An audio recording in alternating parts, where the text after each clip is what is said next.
शिंदेंच्या दौऱ्याचं एक मुख्य कारण असंही सांगितलं जाते की 14 जुलैला सर्वोच्च न्यायालयात पक्ष आणि चिन्ह बाबतीतली सुनावणी आहे आणि त्यामुळे वकिलांशी सल्लामसलत करण्यासाठी ते दिल्लीला गेले। मग अमित शहा त्यांचे वकील आहेत का? राजनाथ सिंग त्यांचे वकील आहेत का? नितीन गडकरी त्यांचे वकील आहेत का? जे वकिलांना भेटायला गेले ना, मग त्यांनी वकिलांना भेटायला पाहिजे, त्या संदर्भात ती चर्चा व्हायला पाहिजे। म्हणजे काही ह्यांच्या माध्यमातून ते न्यायालयावर दबाव आणू इच्छित आहेत का? त्यांच्या मनात कोणती भीती सतावते? शेवटी वकील हे व्हिडिओ कॉन्फरन्सिंगद्वारे सुद्धा आपण स्वतः शिंदे तर वकिली करायला काळा डगला घालून जाणार नाहीत ना सुप्रीम कोर्टामध्ये।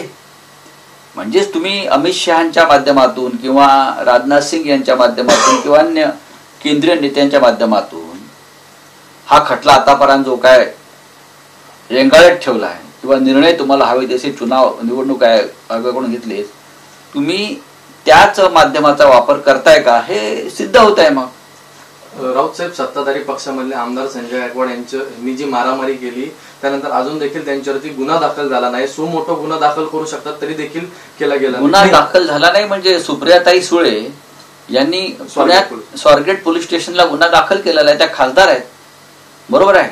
प्रत्यक्ष चित्र दिसलेल्या मारहाणीचं तुम्ही अनेकांवर विरोधी पक्षाच्या लोकांवरती गुन्हेगारांवरती सुमोठे गुन्हे दाखल यापूर्वी केलेले आहेत ना। हा पब्लिक क्राईम म्हणून तुम्ही त्याच्याकडे पाहता। तुम्ही आता जो जनसुरक्षा कायदा आणलेला आहे तो कशासाठी आणलेला आहात? अर्बन नक्षलवाद जो आहे, अर्बन नक्षलवाद त्याला आळा घालण्यासाठी वगैरे तुम्ही शब्द वापरले। मला असं वाटतं ज्या प्रकारचा हल्ला कर्मचाऱ्यांवर झाला, कारण काही असतील आणि ज्याने हल्ला केला तुम्ही त्याची चौकशी करा आणि त्याच कायद्याखाली गुन्हा दाखल करा।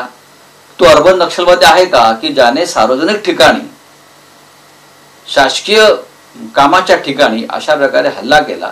अर्बन नक्षलवादाची व्याख्या काय? शासकीय कामात अडथळे आणणं, शासकीय ठिकाणी अशा प्रकारे दंगली घडवणं, अस्थिरता निर्माण करणं।